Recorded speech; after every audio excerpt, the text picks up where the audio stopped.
오늘 사무엘상 27장 그리고 29장의 내용으로 다윗 시리즈 21번째 말씀을 나누도록 하겠습니다.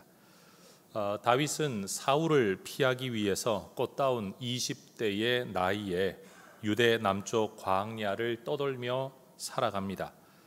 그가 거쳤던 광야의 이름만 성경이 언급하는 것도 십광야, 마온 광야, 엔게디 광야, 바란 광야 등 이 광야를 떠돌며 보낸 시간이 약 10년이나 됩니다. 분명 광야에서의 이러한 삶이 다윗이 원했던 삶은 아니었을 겁니다. 하나님께서 사무엘을 통해 자신에게 기름을 부으실 때만 하여도 이런 삶을 살게 되리라고 상상치도 못했을 겁니다. 다윗이 살아가는 삶에는 이중성이 있습니다. 하나는 내가 기름 부음 받은 사람이다. 사명의 사람이다. 다시 말해 내 뜻대로 함부로 살면 안 되고 하나님이 어떤 목적으로 나를 부르셨다라는 기름 부음 받은 자로서의 사명감, 또 하나 기름 부음 받은 사울을 내 손으로 해할 수는 없다라는 하나님에 대한 경외심, 하나님 주권의 신앙, 이것이 다윗 안에 있었던 이중성입니다. 이것이 사울의 이중성을 만날 때, 다시 말해 사울 역시 하나님의 기름 부음 받은 사람이다 라는 한 가지와 또 하나 그가 무고한 자기를 계속해서 죽이려고 한다라는 이 사울이 가진 이중성을 만날 때 이 문제에 대처할 수 있는 다윗의 유일한 방법은 광야로 도피하는 것이었습니다. 다윗은 기름 부음 받음 때문에 자기 내면을 돌보고 챙기기에도 힘든 그 20대의 나이에 억울함을 속으로는 다 사귀고 그의 마음은 믿음으로 다스리면서 600여 명의 무리의 생사와 생계를 책임지고 광야에서 살아갑니다. 여러분 자녀가 20대라고 한다면 한번 생각해 보십시오. 그 나이에 이런 삶의 상황을 살아간다는 것 말입니다. 광야는 사람들에게 살 수 없는 곳으로 버림받은 곳입니다. 사람들이 찾지 않는 곳이고 사람들이 거기에서 거처하기를 꺼리는 곳입니다. 그런데 다윗은 이곳에서 주어진 삶을 받아들이고 믿음의 가치를 붙들고 씨름하며 살아갑니다. 하나님에 대한 주권의 신앙 때문에 또 하나는 그 믿음을 가지고 살아가는 데 신념 때문에 그는 분투하며 살아갑니다. 그리고 이 하나님의 광야 학교에서 이스라엘 민족 백성들의 지도자로 그는 성장해 가고 있었습니다. 물론 이것은 제3자의 표현입니다. 자기 자신은 그저 버티며 살아내고 있을 뿐이었지만 언젠가 우리는 이 삶을 두고 하나님의 지도자로 성장하는 과정이다라고 우리가 그렇게 묘사할 뿐입니다. 하나님은 하나님 마음에 맞는 새로운 왕을 세우기 위하셔서 왕궁 학교가 아니라 광야 학교를 선택하셨습니다. 그런데 이 광야를 살아가던 다윗이 광야를 떠나 블레셋 땅으로 피신하겠다라는 계획을 세웁니다. 광야는 말 그대로 산악 지역이고 여러분 살아가기에 아주 불편한 것이죠. 블레셋 땅이라는 곳은 지중해 연안에 있는 그나마 평야지대였습니다. 엔게디 동굴과 하길라산 숲풀에서 자기가 죽일 수 있었음에도 죽이지 않고 살려주었던 사울이 또 언제 변심하여 자신을 뒤쫓을지 알 수 없었기 때문입니다. 여러분 1절에 다윗이 마음속으로 했던 가장 중요한 블레셋으로의 피신의 목적을 성경은 그렇게 이야기하죠. 한번 따라 하십시다. 내가 그의 손에서 벗어나리라. 광야에서는 앞날이 보이지 않았습니다. 삶의 상황도 앞날이 보이지 않았지만 사실 언제 나를 뒤쫓아올지 알 수 없는 사울에 대하여서도 도무지 예측할 길이 없었습니다. 더군다나 자신이 챙겨야 할 600여 명의 무리들과 또 거기에 따르는 우리가 흔히 말하는 식솔들, 가족들에 대해 그리고 이제는 자신의 아내들도 생겨났기 때문에 안전에 대하여 더 큰 책임감을 느꼈던 것 같습니다. 그렇죠. 혼자 살 때 처녀 총각으로 살 때하고 가족이 딸릴 때가 다르고 나 혼자 살아갈 때랑 내가 거느려야 될 사람이 많을 때랑 여러분 마음에 가지는 책임감은 완전히 다를 겁니다. 그렇게 이스라엘 지경을 넘어 블레셋 땅으로 들어간 다윗은 그 블레셋 땅 가드의 왕이었던 아기스에게 망명을 청합니다.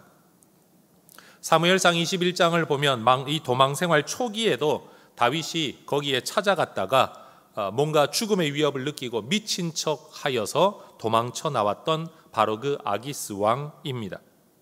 그런데 그때는 의심했던 아기스가 지금에 와서 다윗의 망명을 받아준 것은 제가 볼 때는 두 가지 이유가 있을 것 같습니다. 첫 번째는 사울과 다윗의 불화 관계가 너무나도 깊어지고 너무 널리 알려져서 다윗의 망명을 의심할 이유가 없을 만큼 그 골이 깊은, 사울이 계속 그를 죽이려고 한다라는 소문이 퍼져 있었기 때문에 다윗의 망명을 이해할 수 있었을 가능성이 높습니다. 둘째는 다윗이 지난번처럼 혼자 망명해 온 것이 아니라 600여 명의 자기 부하들과 그의 가족들까지, 심지어 자기의 두 아내까지 다 데리고 망명하려고 한다는 점에서 이건 뭐 여기에서 자기 혼자 군사작전을 하거나 속임으로 왔다라고는 의심할 여지가 적었던 것으로 우리는 추측을 해볼 수가 있습니다.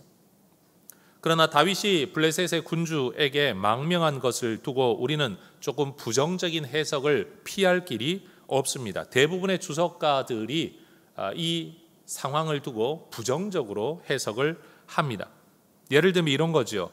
그동안 도망자로 살아가는 중에도 하나님께서 매 순간 특별한 섭리로 그를 지켜주셨다는 것을 기억한다면 끝까지 이스라엘 땅에서 살아갔어야 마땅하다라는 관점입니다. 이전에 하나님께서는 이방 땅을 떠도는 다윗에게 갓 선지자를 통해 유다 땅으로 돌아가라 라고 아주 직접적으로 말씀하신 적이 있습니다. 이 말씀이 그때의 상황에만 일시적으로 유효한 것인지 아니면 계속 유다 땅에 거하기를 원하셨던 것인지 알 수는 없지만 어쨌든 이 한 번의 말씀과는 배치되는 이 다윗의 결심과 결단과 행위를 두고 이게 과연 괜찮은 일일까라는 의구심을 우리는 떨쳐버릴 수가 없습니다. 중요한 것은 1절의 성경 기록을 두고 볼 때 다윗의 지금 이 판단, 블레셋으로의 망명의 판단은 믿음이나 소망보다는 두려움과 염려 때문이었다라는 것이 아주 분명해 보입니다. 믿음의 확신을 가진 판단이 아니라 두려움과 염려 때문에 피치 못해 할 수밖에 없는 자기 나름에는 최후의 판단으로 했던 것이라는 거죠. 이스라엘의 왕이 될 사람이 하나님의 말씀을 어기고 선지자의 예언을 어기고 이스라엘 땅을 떠나 살아간다는 것도 그러하거니와 다윗이 이 일에 대하여 그와 함께하고 있었던 아비아달 제사장에게 한 번도 묻지 않았다는 점도 굉장히 깨름칙한 일입니다. 어쨌든 지금 이 순간 다윗의 내면이나 다윗의 행동 결심 과정에서 그의 내면에 말씀도 없고 기도도 없었다는 것은 분명해 보입니다. 바로 이런 점에서 블레셋으로의 망명이 긍정적으로 설명되기가 힘든 여러 가지 내용이 있다라는 거죠.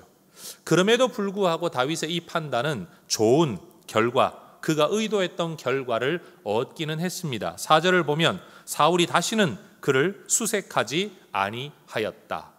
왜냐하면 사울로서는 이제 다윗을 잡으려면 블레셋과 전쟁을 하면서까지 다윗을 찾아야 하는데 사울이 그렇게까지 하면서 다윗을 뒤쫓을 의향은 없었기 때문입니다. 다윗이 의도했던, 목적했던, 계획했던 일들이 이루어지기는 했습니다.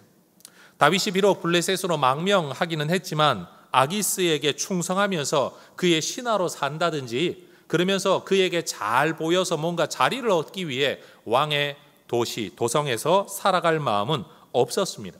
그래서 다윗은 아기스에게 저 빈 들판에 있는 작은 성읍이나 하나 달라라고 부탁을 하지요. 이에 아기스는 이스라엘과 접경 지역에 위치한 시글락이라는 작은 성읍을 다윗에게 하사합니다. 이 지역은 원래 가나안 정복 당시에 여호수아가 유다 지파에게 분배한 성읍이었지만 블레셋 사람들을 완전히 몰아내지 못한 상황이었고 지금 이 당시에는 이 시글락이라는 이 성읍이 사실은 원래 유다 땅이어야 하는데도 불구하고 블레셋 사람들이 차지하고 있었던 것으로 보입니다. 아기스의 입장에서는 이스라엘과 접경 지역에 있는 이 성읍을, 그래서 분쟁 가능성이 높은 성읍을 다윗에게 맡김으로써 이스라엘의 침략으로부터는 한번 걸러서 대응할 수 있는 여유를 자기는 가지게 되는 것이고, 다윗 입장에서는 뭔가 살아갈 수 있는 자기만의 동네를 가진다는 점에서 서로에게 좋은 결정이었던 것으로 보입니다. 그리고 다윗은 그곳에서 16개월의 시간을 보내게 됩니다. 여러분, 정말 아이러니한 것은 이스라엘의 숙적인 블레셋의 지도자가 차기 이스라엘 왕의 후견인이 되어가고 있습니다. 이 말을 바꾸면 차기 이스라엘의 왕이 되어야 할 사람이 블레셋의 후견 아래에서 자기 세력을 키워가고 있다라는 거, 이거 뭔가 굉장히 모순된 상황이라는 겁니다. 그런데 여러분, 만약 다윗이 사울과 싸울 의향이 있었다고 한다면 굳이 이렇게 블레셋에까지 망명하지는 않았을 겁니다. 맞서 싸울 수 없기에 피할 길을 찾았고, 그 피할 길이 안정적이기를 원해서 어쩔 수 없이 망명까지 하게 된 겁니다. 그러나 다윗이 망명을 했다고 해서 자신의 정체성이나 사명감마저 포기한 것은 아니었습니다. 다윗은 아기스에게 망명한 이 16개월의 기간 동안에 일종의 이중 플레이를 펼칩니다. 그게 뭐냐? 다윗은 자신의 사람들을 먹여 살리기 위한 유일한 방법이었던 약탈, 다시 말해 농사를 지을 수 있는 지역도 아니었고 도망자로서 그렇게 살아갈 수도 없었고 그만한 시간이 없었죠. 1년 6개월 안에 뭐 얼마나 땅을 일구고 농사를 지어서 거기서 나오는 소출을 먹기까지의 시간을 기다릴 여력이 다윗에게는 전혀 없었기 때문에 그와 그의 사람들이 먹고 살 수 있는 방법은 당장 남의 것을 빼앗는 방법밖에는 없었습니다. 그럼 누구의 것을 빼앗을 것이냐라고 생각할 때 다윗은 출애굽 당시 이스라엘 백성들을 괴롭혔던 그 역사적인 원수들, 8절을 보면 그술 사람, 기르스 사람, 아말렉 사람, 이들을 침략하여 그들의 것을 빼앗았다라고 이야기하죠. 9절에 보면 양과 소와 나귀와 낙타와 의복들을 빼앗았다라는 겁니다. 여러분, 역사적으로 이 지역의 사람들은 이스라엘에게는 적이 분명했지만 블레셋에게는 적대적이지 않았다라고 합니다. 특별히 아말렉 사람들은 출애굽한 이스라엘 백성들을 공격했던 사람들이기 때문에 신명기 말씀을 보면 하나님은 모세를 통해서도 이 족속을 완전히 멸망시켜라, 멸족시켜라 라고 명령하신 바가 있고, 사무엘상 15장을 보더라도 사무엘은 사울에게 아말렉을 진멸해라 라고 명령을 했는데 사울은 이 일을 행하지를 않았습니다.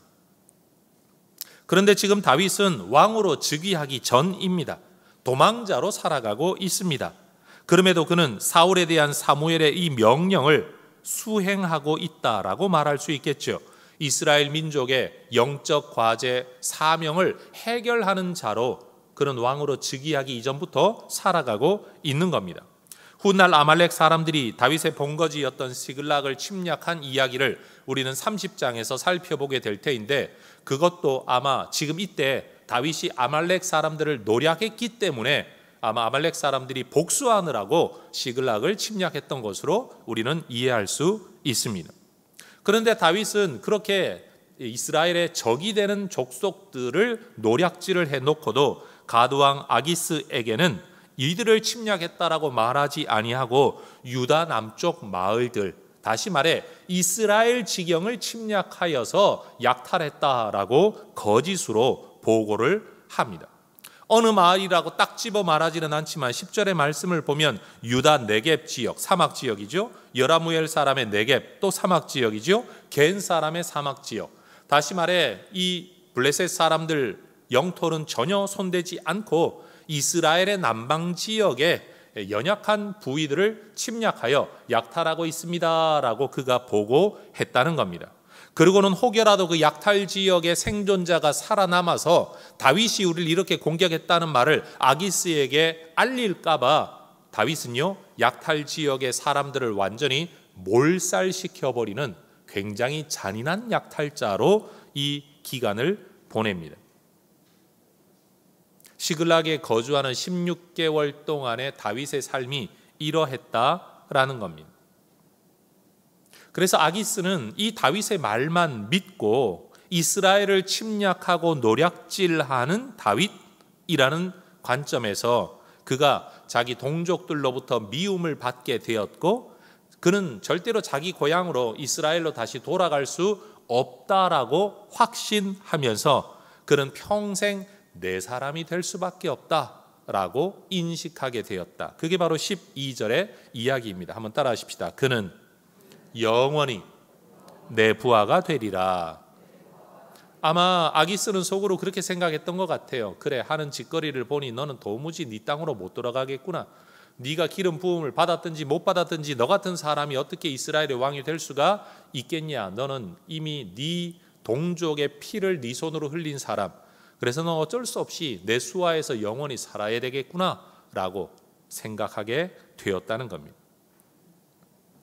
우리는 이 본문 기록에서 다윗이 블레셋으로 망명을 선택할 수밖에 없는 다윗의 어떤 면에서의 연약함, 그리고 피치 못함을 보는 동시에 이스라엘 백성들에게는 해를 가하지 않고 이스라엘과의 역사적인 적들만을 공격하려고 하는 이 다윗의 판단과 행동을 통해서는 또 그의 신념, 그의 신앙, 사명감과 책임감을 보게 됩니다. 다시 말해 피난하고 망명한 것은 연약함이지만, 그런데 그가 싸움의 대상을 정한 것을 보면 신앙과 사명감을 보게 된다는 거죠. 다윗의 또 다른 이중성이었습니다. 저는 어쩌면 이것이 오늘 우리의 현실이고 우리 신앙인의 모습이 아닌가라는 생각을 해봅니다. 우리가 이 땅을 사는 동안 아주 확고하게 언제나 어디서나 어떤 상황에서나 여러분 분명한 신앙의 길 안에서 누가 보더라도 확실한 신앙의 행동만, 판단만 하고 살아갈 수 있으면 얼마나 좋겠습니까만은 저나 여러분이나 잘 알죠. 우리는 항상 그렇게 살지를 못합니다. 우리는 신앙생활 중에도 불신앙적인 삶을 살기도 하고, 불신앙의 상황 속에서도 신앙의 의식을 가지고 어떤 행동과 판단을 할 때도 있는 겁니다. 이 말을 쉽게 바꾸면 이런 겁니다. 교회 열심히 다니면서도 죄 짓는 사람이 있고요, 교회 바깥에 나가서도 신앙 때문에 살아가는 사람도 있을 수 있다. 이게 우리 인간이 가진 이중성이다라는 겁니다. 신앙과 삶이라는 게 그렇게 단순하지 않죠. 기계처럼 돌아가지 않죠. 항상 그 상황 속에서 우리는 늘 고민하고 갈등하는 존재라는 겁니다. 결국 우리는 지금 다윗의 이야기를 들여다보면서 다윗 정말 대단하다라는 이야기를 하는 게 아니라 그가 훌륭한 믿음의 사람이긴 하지만 그 역시도 연약한 인간이었다. 연약한 가운데서도 믿음으로 살려고 애썼다. 결국 이 모습을 보고 있다라는 거죠. 그런데 다윗의 이러한 이중 플레이, 이중 행동이 들통날 위기가 찾아옵니다. 가드왕 아기스가 이스라엘과 전쟁을 펼치면서 다윗에게 매우 중요한 역할을 맡기려고 했기 때문입니다. 아마도 아기스는 이 전쟁에서 다윗을 앞장 세워서 자기 동족 이스라엘과 맞서 아주 공식적으로 전쟁하는 일에 앞세우게 함으로써 그가 완전히 블레셋으로 망명했다는 것을 만천하에 드러내고, 그래서 다시는 다윗이 이스라엘로 돌아갈 수 없는 퇴로도 차단하고 자기 동족 블레셋 사람들에게는 이 사람이 이렇게까지 확실하게 전향해서 우리 편이 되었다라는 것을 보여준 다음에 또 다윗의 용맹함이 드러나게 된다면 그에게 어떤 관직을 주거나 하더라도 내부 반발을 최소화하기 위한 여러 정치적 관점에서 지금 이 전쟁을 일으키고 다윗을 이 일에 이용하려고 했던 것 같습니다. 아기스에게 망명해서 지금 그의 그늘 아래 살아가고 있는 다윗으로서는 이 제안을 드러내놓고 거절할 수가 없는 겁니다. 그래서 다윗의 대답은 굉장히 애매합니다. 거절도 아니고 긍정도 아닌 대답을 하죠. 28장 2절을 보면 당신의 종이 행할 바를 아실 겁니다. 여러분, 이게 뭔 대답이죠? 전쟁에 참여하겠다는 말입니까? 안 하겠다는 말입니까? 뭐 굳이 이 구절을 해석하면 이런 거죠. 시간을 좀 주시면 내가 어떻게 하는 게 왕에게 도움이 될지 생각 좀 해보겠습니다 라는 정도의 대답을 지금 다윗이 하고 있는 겁니다. 드러내어 여러분 티를 낼 수는 없지만 다윗은 지금 곤욕스러운 진퇴양난의 상황에 빠졌습니다. 이스라엘의 왕이 되기 위해 기름 부음을 받은 사람이 블레셋의 깃발 아래에서 자기 백성 이스라엘을 향해 칼을 휘두르며 맞서 싸운다. 이건 있을 수 없는 일입니다.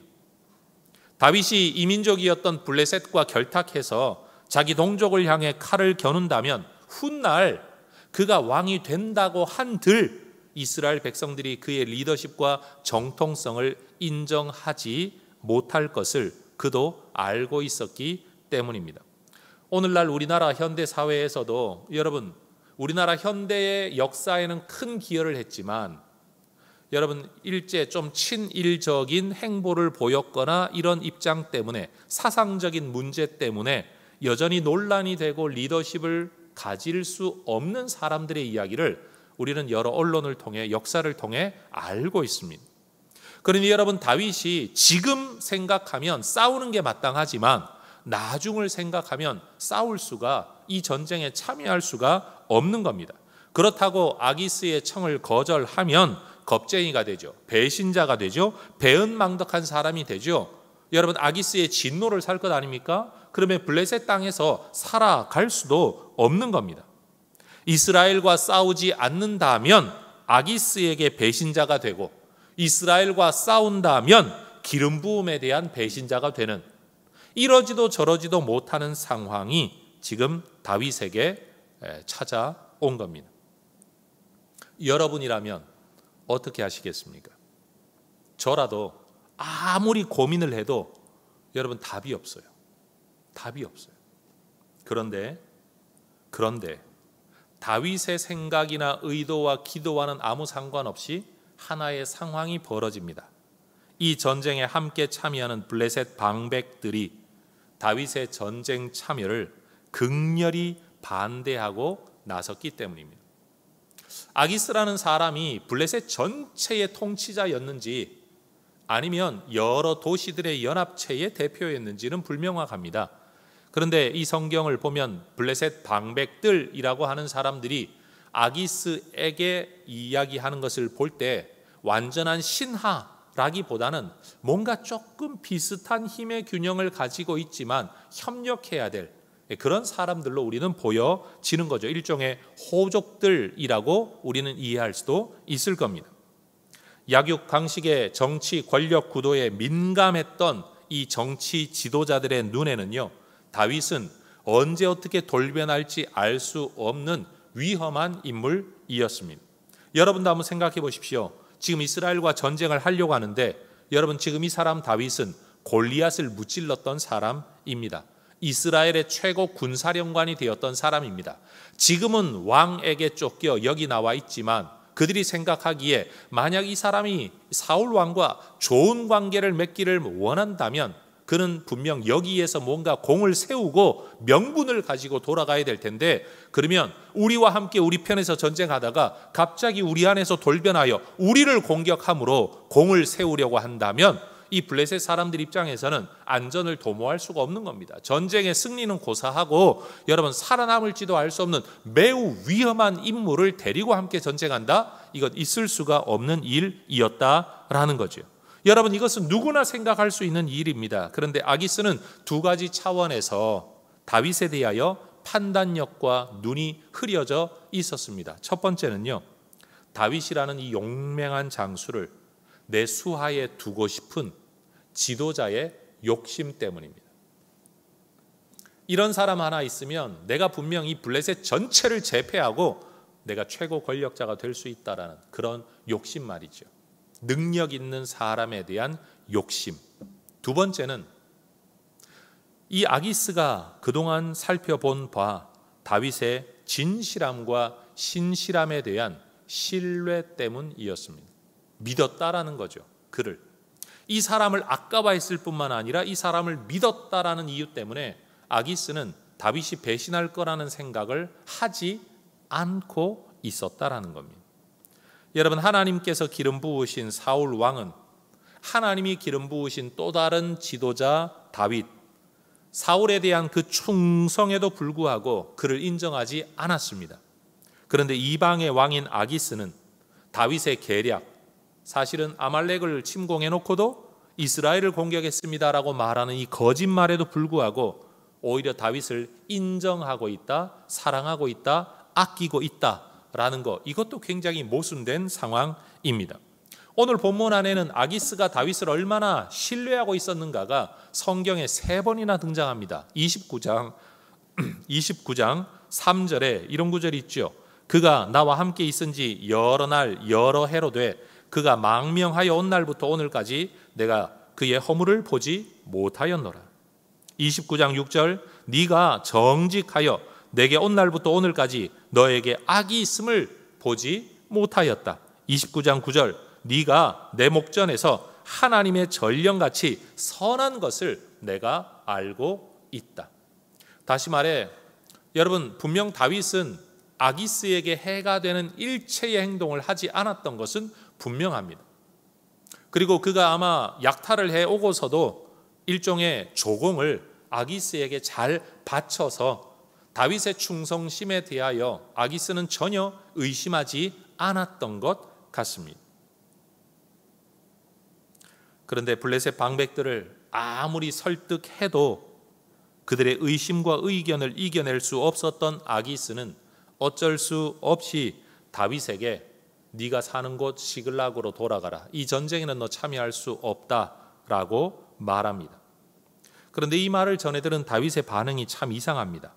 끝까지 이 전쟁에 참여하게 해달라고 간청하는 겁니다.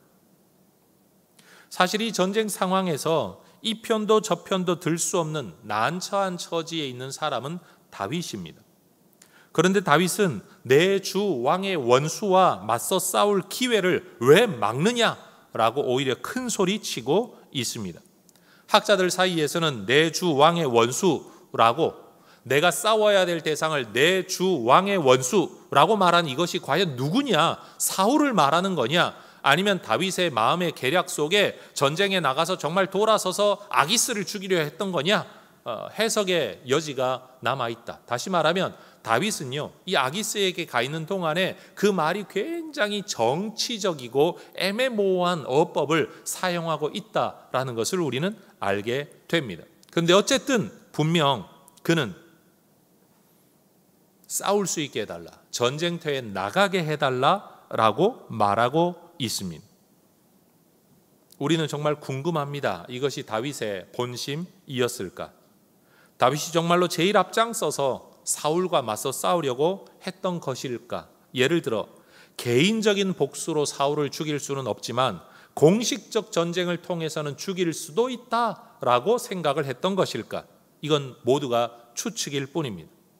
어찌되었든 우리는 다윗의 진짜 속내를 알지 못합니다. 이것마저도 아기스를 속이기 위한 제스처였다면 말 그대로 이건 아카데미 주연상, 조연상 감이죠.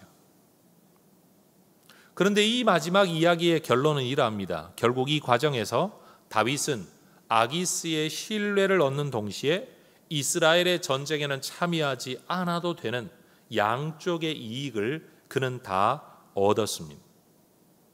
블레셋 지도자들의 의심과 아기스와 다윗의 뜻이 거절당하는 상황 자체가 하나님의 기름 부음을 받은 다윗의 난처함을 해결하는 길이 되었습니다. 뜻대로 말대로 되지 않아서 은혜를 입은 겁니다.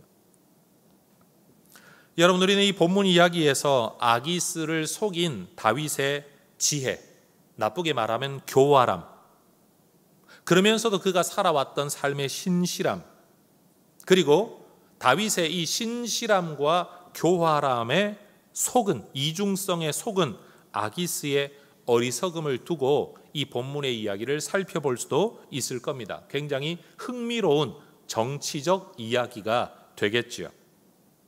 그러나 다윗과 하나님의 상관관계에 초점을 두고 이 본문을 묵상해 본다면 다윗이 기도를 하고 하지 않고 난처함 때문에, 연약함 때문에 어떤 판단을 내릴 때나 그 나름의 또 그 상황 속에서 믿음으로 살기 위해서 살아갈 때에나 언제나 하나님은 다윗과 함께하고 계셨다는 사실을, 눈에 드러나는 기적은 하나도 본문에 나타나 있지 않지만 하나님은 하나님의 기름 부음 받은 사람 다윗을 그의 난처함에서 건져주고 계시다. 누구를 통해? 천사를 통해서가 아니라, 이스라엘을 통해서가 아니라, 기름 부음 받은 사람을 통해서가 아니라 오히려 이방의 지도자들을 통해서, 그들의 의심을 통해서, 그들의 고집을 통해서 오히려 다윗을 건져주고 계시다는 것을 우리는 보게 되는 겁니다.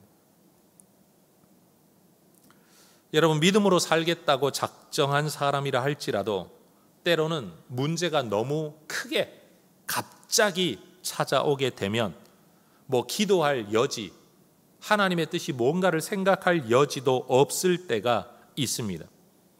내가 말씀과 기도 가운데 믿음대로 살아야지라는 결심은 분명하지만 내가 지금 처한 이 상황에서는 뭐가 믿음의 길이고 무엇이 불신앙의 길인지 분간이 안 될 때도 있습니다. 때로 우리는 우리의 지혜로는 도무지 해결할 수 없는 상황, 나로서는 이러지도 못하고 저러지도 못하는 상황에 처할 때가 또 있다라는 겁니다. 바로 그러할 때 불확실성 가운데서라도 믿음도 없고 확신도 없지만 뭔가를 선택해야 될 그때, 나는 믿음으로 선택했다고 하는데도 사실 하나님 편에서 보면 믿음이 아닐 수도 있는 그럴 때 우리는 과연 어떻게 해야 하는가? 응답받고 선택을 했거나 기도 한번 해보지 못하고 선택을 했거나 결국 내가 처해 있는 상황은 난처하다라는 바로 이 상황 속에서 하나님은 다윗을 건져내셨습니다. 그것도 블레셋 방백들로부터 다윗의 진정성을 의심받음으로써 건지시는 겁니다. 성도 여러분, 사람들이 내 마음 몰라줘서 속상할 때가 있죠. 그런데 사람들이 내 마음을 몰라주기 때문에 내게 구원이 이루어질 수도 있다. 하나님의 뜻이 이루어질 수도 있다. 오히려 내게 그것이 좋은 결과를 가지고 올 수도 있다라는 것을 본문은 우리에게 가르쳐 주는 겁니다. 더 길게 보면 다윗이 사울로부터 억울한 누명을 뒤집어 쓰고 광야에서 살지 않습니까? 불필요해 보이는 기간입니다. 허송세월 같은 시간입니다. 요즘 기껏해야 18개월, 20개월 군생활하는 것도 썩어나가는 시간이다라고 말하는 우리 시대의 사고방식으로 여러분, 광야에서 10년이나 쫓겨다녀야 할 다윗의 삶은 무엇이라고 이야기를 해야 됩니까?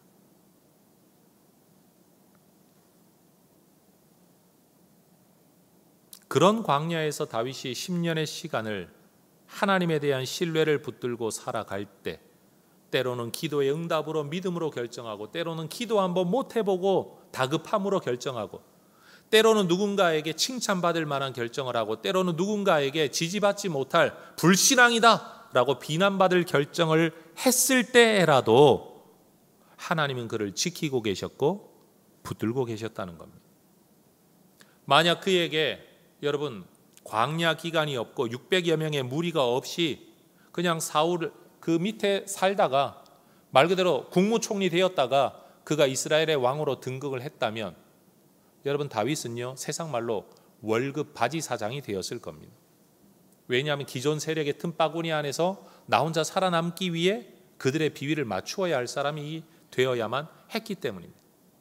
그런데 이렇게 600여 명의 자기 사람들, 요압 같은 사람들, 아마세 같은 사람들, 이런 사람들이 여러분 자기 옆에 생겨났기 때문에 나중에 그가 왕이 되었을 때에도 여러분 그가 누구 눈치를 보는 지도자가 아니라 자기 사람들과 함께 자기 소신을 펼치는 지도자가 될 수 있었다라는 것을 우리는 다윗 일생 전체를 놓고 볼 때는 이것이 하나님의 아주 기이한 섭리다, 은혜다라는 것을 알게 되는 겁니다.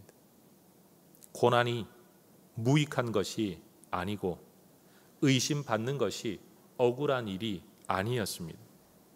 하나님은요 좋은 일과 좋은 상황을 통해서만 뜻을 이루시는 게 아니라 쫓김을 통해 허송세월 같은 시간을 통해 악과 고통을 통해 눈물과 괴로움을 통해 의심과 원통함을 통해서 하나님의 뜻을 이루어가고 계셨습니다. 그러니 여러분, 오늘 우리가 살아가고 있는 지금 이 상황이 내가 원치 않는 광야이기도 하고, 거기서 또 원치 않는 참 말을 할 수도 없고 거짓말로 속여야만 되는 이 상황에서, 심지어 내 뜻을 분명히 말하지도 못하고 얼버무려야 할 상황에서, 이러지도 저러지도 분명한 결심을 하지도 못하는 상황에서, 여러분, 그럴 때라도 하나님에 대한 믿음, 신실하신 하나님의 인도하심, 나를 붙들고 계신 하나님의 손길에 대하여 여러분, 이 믿음을 저버리지 않는 우리 모두가 될 수 있기를 주의 이름으로 축원합니다. 그러니 아무리 좋지 않은 상황이라고 할지라도 절망하지 말고, 포기하지 말고, 끝났다라고 함부로 말하지 말고, 하나님은 항상 길을 내실 거다. 그러니 여러분, 오늘 이 자리에서 이 설교를 하고 있고 듣고 있는 우리 한번 가만 생각해 보십시다. 정말 갑갑한 일이 지나온 시간 동안 얼마나 많았습니까? 그런데 어쨌든 지나왔지 않습니까? 어쨌든 오늘 여기에 살아가고 있지 않습니까? 넘어설 수 없을 것 같았고, 극복할 수 없을 것 같았고, 그 자리에서 내가 죽었어야만 될 것 같은 상황을 지나오지 않았습니까? 그러니 오늘 이 자리에 있다는 이 사실 자체를 우리가 들여다볼 때, 앞날도 지금 현재도 내가 너무 답답하고 길이 보이지 않더라도 하나님께서 지나가게 하실 거다. 여러분, 이 믿음을 우리가 가져야 할 겁니다. 그러니 문제 가운데서도 문제만 보지 말고 여전히 살아계신 하나님을 믿음의 눈으로 바라볼 수 있게 되기를 소망합니다. 여러분, 불평하고 어려운 일이 얼마나 많습니까만, 그 속에서도 감사의 제목들, 감사의 거리들을 찾아볼 줄 아는 마음이 우리에게 있기를 소망합니다. 우리는 지금 정말 어려운 때를 지나고 있습니다. 어렵게 지냈습니다. 그래도 살아 있습니다. 그래도 버텨가고 있습니다. 하나님이 이기게 하시고 극복하게 하실 줄로 믿습니다. 하나님은 하나님의 백성들이 하나님의 백성으로 살아갈 수 있도록 돕고 지키는 분이십니다. 다윗이 험한 세상 어떻게든 살아남기 위해 아기스라는 우산 아래로 들어가 이러저러한 잔머리를 짜내가며 조마조마한 마음으로 거기에서 겨우 부지하고 살아가고 있을 때에도 우리 하나님은 여전히 다윗을 위해 일하고 계셨습니다. 여러분, 우리가 믿는 하나님은 우리가 하나님을 위해 뭔가를 하기 이전에 우리를 위해 먼저 일하시는 하나님이십니다. 네가 이렇게 하면 구원받을 거야 라고 말씀하시는 분이 아니라, 내가 너의 구원을 위하여 먼저 이런 일을 이루어 놓았어 라고 말씀하시는 분이 우리 하나님이신 줄로 믿습니다. 그러니 하나님은 우리보다 우리를 더 사랑하시는 좋으신 아버지이신 거죠. 그러니 여러분, 진퇴 양난, 나아갈 수도 없고 물러설 수도 없는 그런 상황, 이 결정을 할 수도 없고 저 결정을 할 수도 없는 그 어려운 상황에서도 우리 하나님께서 여러분에게 피할 길을 내시기를 주의 이름으로 축원합니다. 기도하겠습니다.